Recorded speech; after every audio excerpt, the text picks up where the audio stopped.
መርዓዊ ትጽበ ድንግል ለባ ምንተ ኮይና ድማ ንዓኣ ዝገልጹ መግለጽታት ኣለዉ። 4 ዝኾኑ ነጥብታት ክንርኢ ኢና። ቀዳማይ ውዕለት ፍትዋ ኣጸቢቓያ ትፈልጥ። ፍትዋ ንዕኡን ንዓኣን ዝኸውን ቤት የዳሉ ከም ዘሎ ኣጸቢቓያ ትርድኦ። ፍትወይ ናተይ እያ ኣነ ድማ እየ ናታ ዝብል ካብ ህይወቱ ኣብሊጹ ዘፍቅር ኣፍቃሪ ከም ዘለዋ ትፈልጥ እያ። ስለ ዝኾነ ንሳ ድማ ፍትወይ ናተይ እዩ ኣነ ድማ እየ ናቱ ዝብል ህይወት ኣለዋ።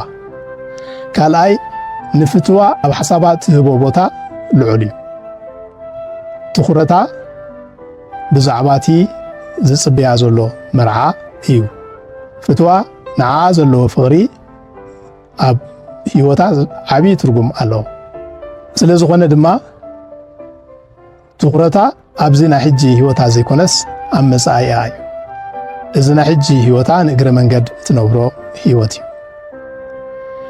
ሳልሳይ ንፍቓድ ፍትዋ ኣብ ህይወታ ትህቦ ቦታ ልዑል እዩ። ንፍቓድ ፍትዋ ዝግዛእ ህይወት ኣለዋ።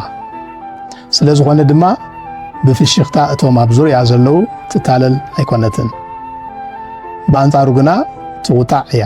ካብቶም ኣብ ዙርያ ዘለዉ እናረሓቐት ንድንግልናኣ ዓቂባ ብንጽህና ትመላለስ እያ። ራብዓይ ንጽባቐ ትኹረት ትህብ እያ። ዕላማ ምጽባቓ ግና ምስ ናይ ሕጂ ዘይኮነስ ምስ ናይ ዳሓር ሓጎስ ዝተኣሳሰረ እዩ። ስለ ዝኾነ ድማ